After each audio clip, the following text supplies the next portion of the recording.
اللهم اجعل في قلبي نورا۔ گمشتگین نے اپنے قلعے میں صلیبی مشیر رکھے ہوئے تھے۔ اس نے ان پر واضح کر دیا کہ ان کا ایک ساتھی جو قتل ہو گیا ہے وہ کسی سازش کا شکار نہیں ہوا، بلکہ وہ حرم کی ایک لڑکی کے ہاتھوں قتل ہوا ہے۔ گمشتگین نے انہیں یہ بھی بتایا کہ اس نے اپنے 2 سالاروں کو قاضی کے قتل اور غداری کے جرم میں قید خانے میں ڈال دیا ہے۔ اس نے ان سے مشورہ لیا کہ وہ فوری طور پر سلطان ایوبی کے خلاف فوج بھیجنا چاہتا ہے۔ مجھے معلوم نہیں کہ ان دونوں سالاروں نے کیسے کیسے راز صلاح الدین ایوبی کو بھیج دیے ہیں، گمشتگین نے کہا۔ بیشتر اس کے کہ وہ ان رازوں سے فائدہ اٹھائے ہمیں حملہ کر دینا چاہیے۔ اس صورت میں مجھے آپ کی مدد کی ضرورت ہے۔ صلیبی مشیروں نے مدد کا وعدہ کیا اور کہا کہ وہ اپنے ایک آدمی کو آج ہی رات صلیبیوں کے کیمپ کو روانہ کر دیتے ہیں۔ اسی رات ایک صلیبی روانہ ہو گیا۔ موصل میں خطیب المخدوم قید خانے کی ایک کوٹھری میں بند تھا اور اس کی نوجوان بیٹی جس کا نام سائقہ تھا گھر میں اکیلی بیٹھی تھی۔ دن بھر عورتیں اس کے پاس جاتی رہی تھیں اور سائقہ سب سے یہی کہتی رہی، ایسا ہونا ہی تھا۔ عورتوں نے غور نہیں کیا تھا کہ اس سے اس کا مطلب کیا ہے۔ 2 جوان لڑکیوں نے اس کے ان الفاظ اور انداز کو نظر انداز نہ کیا۔ انہیں کچھ شک ہوا۔ رات جب سائقہ گھر میں اکیلی تھی، یہ دونوں لڑکیاں اس کے گھر میں داخل ہوئیں۔ سائقہ انہیں اچھی طرح نہیں جانتی تھی۔ تم سارا دن یہ کیوں کہتی رہی کہ ایسا ہونا ہی تھا؟ ایک لڑکی نے پوچھا۔ خدا کو ایسے ہی منظور تھا، سائقہ نے جواب دیا۔ اس کے سوا میں اور کیا کہہ سکتی ہوں؟ کچھ دیر خاموشی طاری رہی۔ آخر دوسری لڑکی نے کہا، اگر اس سے تمہارا مطلب کچھ اور ہے تو صاف بتا دو، ہو سکتا ہے ہم کچھ مدد کر سکیں۔ خدا کے سوا میری کوئی مدد نہیں کر سکتا، سائقہ نے کہا۔ میرے والد محترم نے کوئی اخلاقی جرم نہیں کیا۔ انہوں نے امیر موصل کو کوئی کھری بات کہہ دی ہوگی۔ وہ ہمیشہ حق بات کہا کرتے ہیں، اسی لیے میں کہتی ہوں کہ ایسا ہونا ہی تھا، کیونکہ وہ خوشامد کرنے والے انسان نہیں۔ یہ تو خدا ہی بہتر جانتا ہے کہ انہوں نے کیا کہا اور کیا کیا ہے، دوسری لڑکی نے کہا۔ ہم یہ کہنا چاہتی ہیں کہ انہوں نے صلاح الدین ایوبی کی حمایت میں کوئی بات کہہ دی ہوگی۔ یہ تو تم ہی بتا سکتی ہو کہ وہ موصل کے والی کے حامی تھے یا صلاح الدین ایوبی کے۔ تم جسے سچا سمجھتی ہو وہ اسی کے حامی تھے، سائقہ نے مسکرا کر پوچھا۔ تم کس کی حامی ہو؟ صلاح الدین ایوبی کی، دونوں لڑکیوں نے جواب دیا۔ وہ بھی ایوبی کے حامی تھے، سائقہ نے جواب دیا۔ سیف الدین کو پتہ چل گیا ہوگا۔ وہ زبانی حمایت کرتے تھے یا عملاً بھی؟ ایک لڑکی نے پوچھا۔ کیا تم جاسوسی کرنے آئی ہو؟ سائقہ بھڑک کر بولی۔ کیا موصل کا نوجوان خون بھی کفار کا حامی ہو گیا ہے؟ ہاں، ایک لڑکی نے جواب دیا۔ ہم دونوں جاسوسی کرنے آئی ہیں اور تمہیں یہ یقین دلانے آئی ہیں کہ موصل کا نوجوان خون کفار کا حامی نہیں، بلکہ کفار کے پاؤں تلے سے عرب کی زمین نکالنے کے لیے بےتاب ہے اور اس عزم پر عمل کر کے دکھانے کو ابل رہا ہے۔ تم ہماری ذہانت کا اندازہ اس سے کرو کہ تمہارے ان الفاظ کو کہ ایسا ہونا ہی تھا ہمارے سوا کوئی بھی نہیں سمجھ سکا۔ ہم سمجھ گئی تھیں کہ تمہارے والد محترم سلطان ایوبی کے حامی ہوں گے اور ان کی سرگرمیوں کا علم والی موصل کو ہو گیا ہوگا۔ کچھ دیر کے تبادلہ خیالات اور بحث کے بعد سائقہ کو یقین ہو گیا کہ یہ دونوں لڑکیاں اسے دھوکہ نہیں دے رہے۔ اس نے ان سے پوچھا کہ وہ کیا کرنا چاہتی ہیں اور وہ کیا کر سکتی ہیں۔ سب سے پہلے یہ معلوم کرنا ہے کہ محترم خطیب کو قید خانے پریشان تو نہیں کیا جا رہا، ایک لڑکی نے کہا۔ اگر پریشان کیا جا رہا ہے تو انہیں قید خانے سے غائب کرنے کا انتظام کیا جائے گا۔ یہ کیسے معلوم کیا جا سکتا ہے کہ قید خانے میں ان کے ساتھ کیا سلوک کیا جا رہا ہے؟ سائقہ نے پوچھا۔ ہم اپنے طور پر معلوم کرنے کی کوشش کریں گی، دوسری لڑکی نے کہا۔ تم والی موصل کے پاس جاؤ اور اپنے والد سے ملنے کی عرض کرو۔ اگر اس نے اجازت نہ دی تو ہم کچھ کریں گی۔ میں کل صبح جاؤں گی، سائقہ نے کہا، اور یہ بھی پوچھوں گی کہ میرے باپ کا جرم کیا ہے۔ لڑکیاں جانے کے لیے اٹھیں تو انہیں خیال آ گیا کہ سائقہ گھر میں اکیلی ہے۔ انہوں نے اسے کہا کہ وہ رات اس کے ساتھ گزاریں گی، لیکن سائقہ تنہائی میں کوئی ڈر یا خطرہ محسوس نہیں کر رہی تھی۔ لڑکیوں نے اپنے گھر والوں کو جا کر بتایا کہ وہ سائقہ کے پاس رہیں گی کیونکہ وہ اکیلی ہے۔ وہ اس کے پاس چلی گئیں۔ سردیوں کا موسم تھا، وہ کمرے میں سوئیں۔ آدھی رات کے وقت ایک لڑکی بیت الخلاء میں جانے کے لیے باہر نکلی تو صحن سے آگے جو برآمدہ تھا وہاں اسے ایک سیاہ سایہ حرکت کرتا نظر آیا اور وہیں کہیں غائب ہو گیا۔ لڑکی ڈری نہیں، وہ کمرے میں چلی گئی، اپنی سہیلی کو جگایا اور اسے بتایا۔ دونوں کے پاس خنجر تھے۔ خنجر ہاتھ میں لے کر وہ برآمدے میں گئیں۔ ادھر ادھر دیکھا، انہیں کچھ بھی نظر نہ آیا۔ وہ صحن میں آئیں۔ انہوں نے سائقہ کو نہیں جگایا تھا، لیکن سائقہ کی آنکھ کھل گئی۔ دونوں سہیلیوں کو کمرے سے غیر حاضر دیکھ کر وہ باہر چلی گئی۔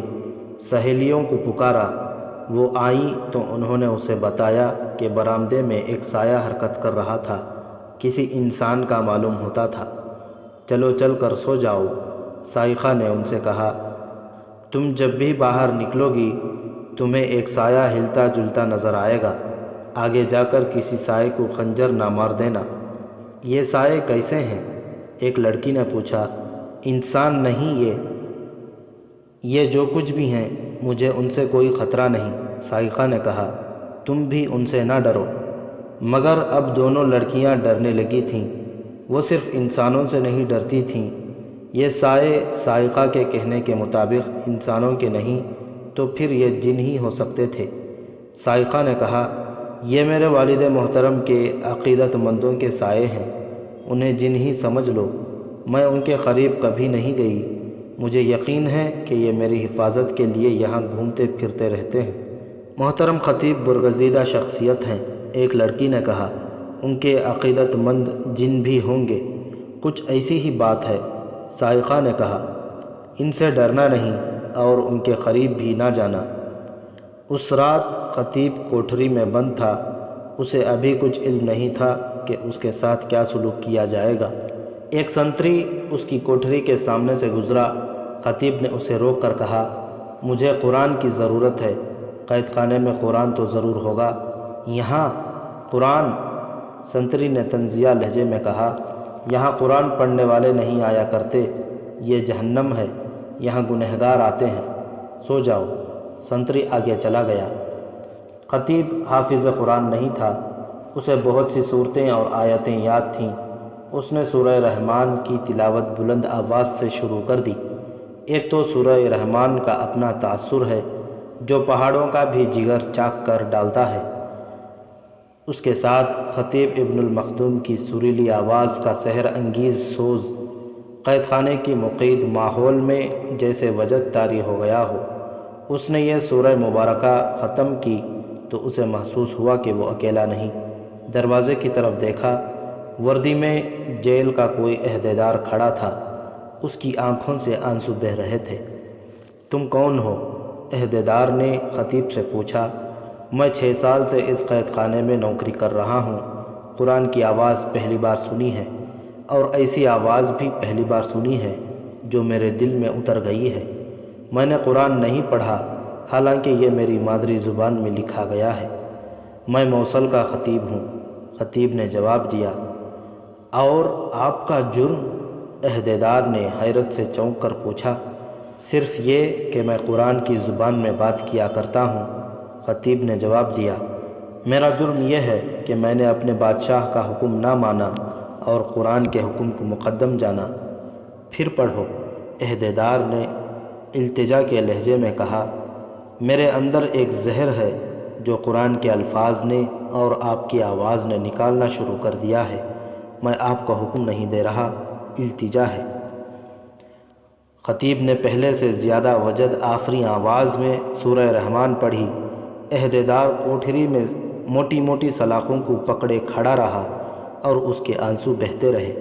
خطیب خاموش ہوا، تو عہدیدار نے آنکھیں بند کر کے دھیمی آواز میں سورہ رحمان کی بعض آیات دہرانی شروع کر دیں۔ اگر آپ کی آواز میں یہ جادو ہے تو آپ کے معتقدوں میں جنات بھی ہوں گے۔ عہدیدار نے کہا، میں ایک بات پوچھنا چاہتا ہوں۔ میں نے سنا ہے قرآن سے فال نکالی جاتی ہے، کوئی سوال پوچھو تو جنات قرآن کے لفظوں میں جواب دیتے ہیں، لیکن سوال یہ ہے کہ تمہارا سوال کیا ہے؟ خطیب نے کہا، قرآن صرف ایمان والوں کو مژدہ سنایا کرتا ہے، اور جس کا ایمان پختہ نہ ہو اس کے سینے میں ایمان کی قندیل روشن کرتا ہے۔ خطیب نے کہا، تمہارا سوال کیا ہے؟ میری ایک آرزو ہے۔ عہدیدار نے کہا، میرے سینے میں آگ جل رہی ہے، معلوم نہیں یہ ایمان کی قندیل کا شعلہ ہے یا یہ آگ انتقام کی ہے۔ میں اس فوج میں شامل ہونا چاہتا ہوں جو یروشلم کو فتح کرے گی، مجھے انتقام لینا ہے۔ اگر یروشلم کی فتح کو تم ایمان کہو تو وہاں جلدی پہنچو گے۔ خطیب نے کہا، انتقام ذاتی فعل ہے، ایمان اللہ کا حکم ہے۔ تم انتقام کیوں کہہ رہے ہو اور یروشلم کیوں کہہ رہے ہو؟ بیت المقدس کہو۔ میں نے کسی قیدی کے ساتھ ایسی باتیں کبھی نہیں کی تھیں۔ عہدیدار نے کہا، آپ خطیب ہیں، آپ کے سامنے میں اپنا دل کھول کر رکھنا چاہتا ہوں۔ میری روح کو تسکین کی ضرورت ہے۔ میں بیت المقدس کا رہنے والا ہوں، وہاں صلیبیوں کی حکمرانی ہے۔ مسلمانوں کو وہاں بھیڑ بکریاں اور جانور سمجھا جاتا ہے۔ صلیبی جس مسلمان کو چاہیں قتل کر دیں، جسے چاہیں قید خانے میں ڈال دیں۔ بیگار کا رواج تو عام ہے، جس گھر میں لڑکی جوان ہو ان کا دم تو خشک رہتا ہے۔ وہاں کے مسلمان سلطان ایوبی کی راہ دیکھ رہے ہیں۔ 7 سال گزرے، ایک روز ایک صلیبی نے مجھے پکڑ لیا اور ساتھ لے گیا۔ اس کا کوئی سامان اٹھا کر اس کے گھر تک لے جانا تھا۔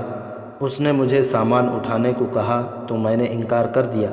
اس نے میرے منہ پر تھپڑ مار کر کہا کہ مسلمان ہو کر تم میرا حکم نہ ماننے کی جرات کر رہے ہو۔ میں نے اس کے سر پر گھونسا مارا، وہ گرا تو میں نے اس کے سر کے بال مٹھی میں لے کر اسے اٹھایا اور دوسرا گھونسا مار کر اسے پھر گرا دیا۔ اتنے میں مجھے پیچھے سے کسی نے جکڑ لیا، پھر صلیبیوں کا ہجوم جمع ہو گیا۔ سپاہی بھی آ گئے اور مجھے بیگار کیمپ میں لے گئے۔ میں نے وہاں 3 دن گزارے اور تیسری رات میں نے ایک سنتری کو پیچھے سے دبوچا اور اسی کے خنجر سے اس کا پیٹ چاک کر کے بھاگ نکلا۔ میں گھر پہنچا تاکہ رات ہی رات سارے کنبے کو بیت المقدس سے بھگا لے جاؤں، ورنہ سب کے پکڑے جانے کا خطرہ تھا۔ مگر میرا گھر کھنڈر بن چکا تھا۔ اندر گیا تو گھر جلا ہوا تھا۔ میں نے ایک مسلمان پڑوسی کے دروازے پر دستک دی، وہ ڈرتا ڈرتا باہر آیا۔ میں نے پوچھا کہ میرے گھر والے کہاں بھاگ گئے ہیں؟ اس نے یہ خبر سنا کر میرے پاؤں تلے سے زمین نکال دی کہ گھر کے مردوں کو صلیبی پکڑ لے گئے ہیں اور میری دونوں کنواری بہنوں کو صلیبی فوجی لے گئے تھے۔ پھر انہوں نے گھر کو آگ لگا دی۔ میرے دل پر جو گزری اس کا تصور آپ کر سکتے ہیں۔ مجھے معلوم تھا کہ مجھے بہنیں واپس نہیں مل سکتیں اور میں یہاں رکا رہا تو پکڑا جاؤں گا اور صلیبی مجھے قتل کر دیں گے یا قید خانے میں بند کر کے ساری عمر اذیتیں دیتے رہیں گے۔ میں کسی مسلمان کے گھر چھپنے کی غلطی نہیں کر سکتا تھا کیونکہ وہ پورا گھرانہ مارا جاتا۔ میں رات کو ہی بیت المقدس سے نکل آیا، خون کھول رہا تھا مگر میں بے بس تھا۔ میں نے اس طرف کا رخ کر لیا۔ صبح طلوع ہوئی تو میں نے ایک صلیبی کو دیکھا جو گھوڑے پر سوار میرے راستے پر سامنے سے آ رہا تھا۔ وہ سپاہی نہیں تھا۔ میں نے اسے روک لیا اور اسے باتوں میں الجھا کر گھوڑے سے اتار لیا۔ اس کا ایک پاؤں رکاب میں، دوسرا زمین پر تھا کہ میں نے پیچھے سے اس کی گردن اپنے بازو کے گھیرے میں لے لی۔ اس کے کمر بند کے ساتھ چھوٹی تلوار تھی، وہ کھینچ لی اور اسے قتل کر دیا۔ اس کے گھوڑے پر سوار ہو کر میں نے گھوڑے کو ایڑ لگا دی۔ یہ دوسرا صلیبی تھا جسے میں نے قتل کیا۔ اس سے پہلے میں ایک سنتری کو قتل کر آیا تھا لیکن میرے دل کو اطمینان نہ ہوا۔ میں تمام صلیبیوں کو قتل کرنے کے لیے پاگل ہوا جا رہا تھا۔ مجھے یاد نہیں کہ میں نے کتنے دن اور کتنی راتیں سفر کیا اور کہاں کہاں مارا مارا پھرتا رہا۔ مجھے بھوک محسوس نہ ہوئی، پیاس کا احساس تک نہ رہا۔ بہنیں یاد آتی تھیں اور میں گھوڑا روک کر صلیبی سے چھینی ہوئی تلوار ہاتھ میں لے کر بیت المقدس کی طرف دیکھنے لگتا تھا۔ میرا جسم کانپنے لگ جاتا تھا۔ میں نے کئی بار خدا کو پکارا اور خدا سے پوچھا کہ اس نے مجھے کون سے گناہ کی سزا دی ہے۔ اگر میں گنہگار تھا تو سزا مجھے ملنی چاہیے تھی۔ میری بہنیں اور میرا کمسن چھوٹا بھائی بے گناہ تھے۔ مجھے خدا نے کوئی جواب نہ دیا۔ میں نے سجدے میں گر کر خدا کو پکارا اور مایوس ہوا۔ میں نے خدا سے یہ التجا بھی کی کہ مجھے سکون مل جائے یا میرے اندر انتقام کی آگ بجھ جائے، میرا احساس مردہ ہو جائے۔ میں موصل کے ایک گاؤں میں پہنچ گیا جہاں یہ خطرہ نہیں تھا کہ صلیبی مجھے پکڑیں گے، لیکن میرے دل کو کسی بے رحم کے ہاتھوں نے ایسا جکڑ رکھا تھا کہ میں ہر لمحہ بے قرار اور بے چین رہتا تھا۔ میں مسجد میں چلا گیا، امام سے کہا کہ وہ مجھے دکھا دے کہ خدا کہاں ملے گا، میری روح کو سکون کہاں ملے گا۔ اس نے میری کوئی مدد نہ کی۔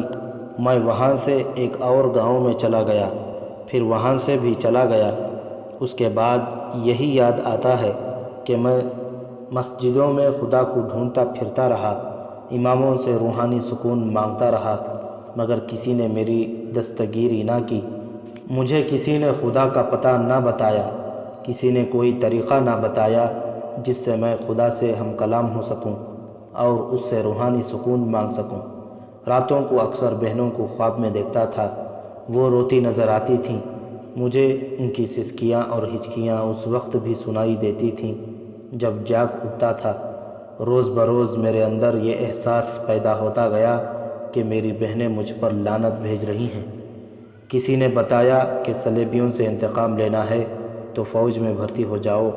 سلطان نور الدین زنگی فلسطین کو آزاد کرانے کے لیے لڑ رہا ہے۔ یہ تو مجھے معلوم تھا کہ مسلمانوں اور صلیبیوں کی لڑائیاں ہو رہی ہیں۔ ہمیں بیت المقدس میں معلوم ہو جاتا تھا کہ کون سی جنگ میں کسے شکست ہوئی ہے۔ بیت المقدس میں صلیبی جب وہاں کے مسلمان باشندوں پر ظلم و ستم اچانک زیادہ کر دیتے تھے تو ہم سمجھ جاتے تھے کہ کسی میدان میں انہیں شکست ہوئی ہے، جس کا انتقام وہ یہاں کے نہتے اور بے بس مسلمانوں سے لے رہے ہیں۔ پھر ہمیں وہاں صلاح الدین ایوبی کا نام سنائی دینے لگا۔ یہ نام اتنا مشہور ہوا کہ وہاں کے صلیبی باشندے اس نام سے ڈرتے تھے اور اس سے نفرت کرتے تھے۔ یہ بھی پتہ چلا کہ صلاح الدین ایوبی طوفان کی طرح آ رہا ہے، مگر وہ نہ آیا۔ اس کے بجائے میں یہاں سینے میں ایک گہرا زخم لے کر آ گیا۔ میں فوج میں بھرتی ہو گیا، لیکن محاذ پر بھیجنے کے بجائے مجھے اس قید خانے میں بھیج دیا گیا۔ یہاں مجھے ترقی بھی مل گئی۔ یہاں میں نے انسانوں پر ظلم ہوتے دیکھا، اس سے میں کانپ کانپ اٹھتا تھا۔ یہاں انسانوں کی ہڈیاں توڑی جاتی تھیں۔ بیت المقدس میں صلیبی مسلمانوں کا یہی حشر کرتے تھے۔ یہاں مسلمانوں کو مسلمانوں پر وہی ظلم کرتے دیکھا۔ مجھے بتایا گیا کہ یہاں بے گناہوں کو بھی لایا اور اذیت میں ڈالا جاتا ہے۔ ان کا گناہ وہی ہے جو آپ نے کہا ہے۔ میں سمجھ گیا ہوں کہ آپ کو یہاں لا کر کیوں بند کیا گیا ہے۔ یہ کام مجھے بھی کرنا پڑا۔ میں نے بھی انسانوں کو ایسی ایسی اذیتیں دیں جو آپ کو سناؤں تو آپ بے ہوش ہو جائیں۔ میرے ساتھی پوری طرح وحشی درندے بن گئے ہیں۔ ان میں انسانیت صرف اتنی سی رہ گئی ہے کہ وہ انسانوں کی طرح چلتے پھرتے اور باتیں کرتے ہیں۔ میں ان سے اس لحاظ سے مختلف ہوں کہ میں چوری چھپے قیدیوں کے ساتھ ہمدردی کی دو چار باتیں کر لیتا ہوں، ان سے پوچھتا ہوں کہ ان کا جرم کیا ہے، مگر ہمدردی کے اس جذبے نے میری روح سے بوجھ اتارنے کی بجائے جانے کیسا بوجھ ڈال دیا ہے۔ مجھے سکون نہیں ملتا، مجھے خدا نظر نہیں آتا، میری آنکھوں کے سامنے سے میری بہنیں ہٹتی نہیں۔ میں پھر یہی محسوس کرتا ہوں کہ جب تک صلیبیوں سے انتقام نہیں لوں گا میں اسی طرح بے چین رہوں گا۔ آج آپ کی آواز میں قرآن کے یہ الفاظ سنے، گنہگار اپنے چہروں ہی سے پہچان لیے جائیں گے، پھر وہ بالوں اور پاؤں سے پکڑ لیے جائیں گے تم اپنے پروردگار کی کون کون سی نعمت کو جھٹلاؤ گے؟ یہی وہ جہنم ہے جسے گنہگار لوگ جھٹلاتے تھے۔ وہ دوزخ اور کھولتے ہوئے گرم پانی کے درمیان گھومتے پھریں گے تو معلوم نہیں میرے دل میں کیا ہلچل بپا ہو گئی ہے۔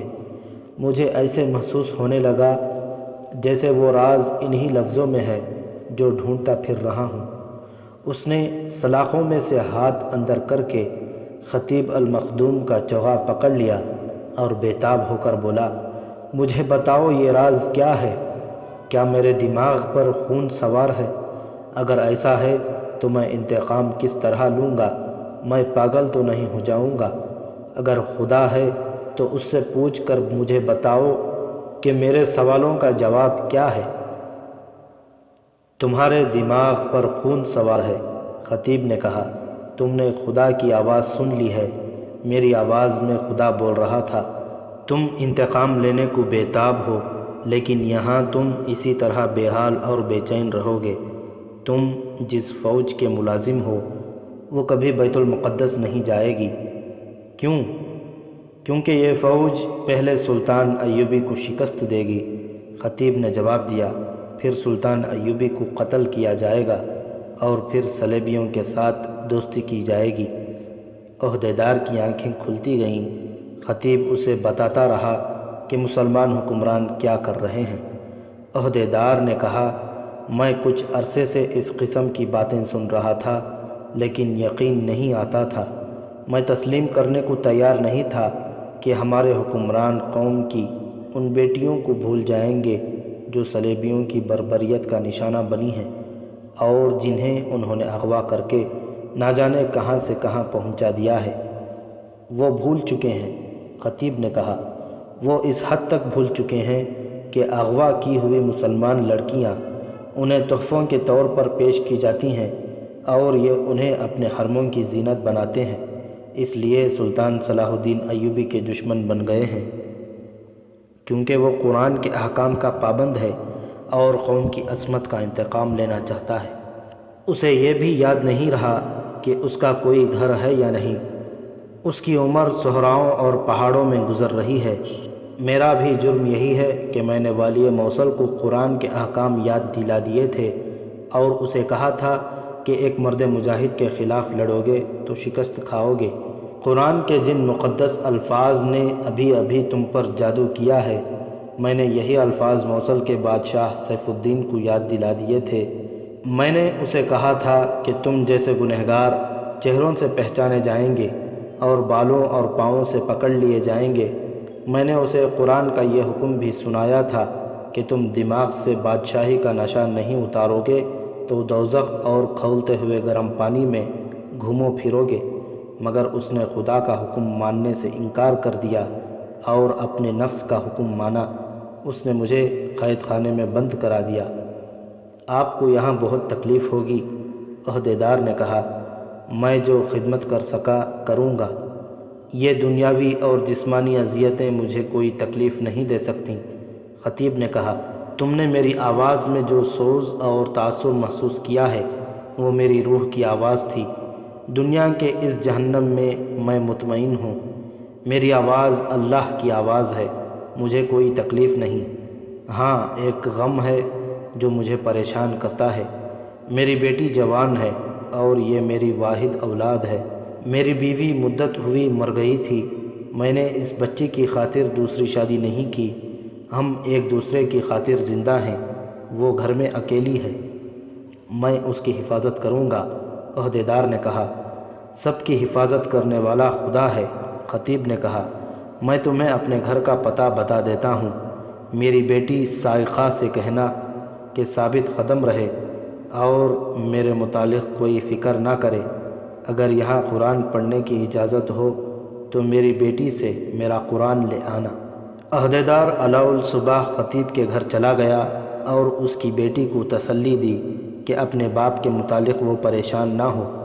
اس نے سائقہ کو بتایا کہ وہ اس کے باپ سے بہت متاثر ہوا ہے، اس کی جو مدد وہ کر سکتا ہے کرے گا، لیکن اوپر کے حکم کے خلاف کوئی کارروائی نہیں کر سکتا کیونکہ قید خانے کا ادنیٰ ملازم ہے۔ اس نے لڑکی سے کہا کہ محترم خطیب کا قرآن دے دے۔ لڑکی نے قرآن دینے سے پہلے عہدیدار کے ساتھ بہت سی باتیں کر کے یقین کر لیا کہ وہ تہہ دل سے اور جذبے کے تحت اس کے باپ کی مدد کرنا چاہتا ہے۔ وہ جذباتی لگتا تھا۔ اس نے جب یہ کہا کہ وہ اس کی خاطر اور اس کے باپ کی خاطر جان پر کھیل جائے گا تو سائقہ نے اسے کہا، آپ کو یہ تو معلوم ہو گیا ہے کہ میرے والد کو کس جرم میں قید کیا گیا ہے۔ مجھے ڈر ہے کہ سیف الدین انہیں اذیت خانے میں ڈال دے گا تاکہ ان کے دل سے صلاح الدین ایوبی کی حمایت نکل جائے۔ کیا یہ ممکن نہیں ہو سکتا کہ آپ انہیں قید خانے سے فرار ہونے میں مدد دیں؟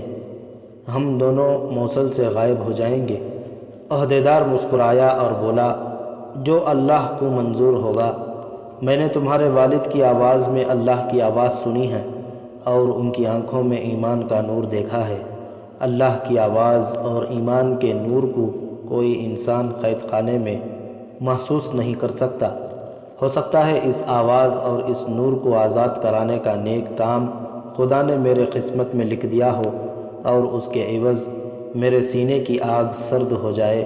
میں تمہیں بتا نہیں سکتا کہ میں کیا کروں گا، کیونکہ تم عورت ذات ہو اور نوجوان ہو، شاید راز کو راز نہ رکھ سکو۔ میں والد محترم کے لیے قرآن لے آتی ہوں۔ وہ اندر چلی گئی اور بہت دیر بعد باہر آئی۔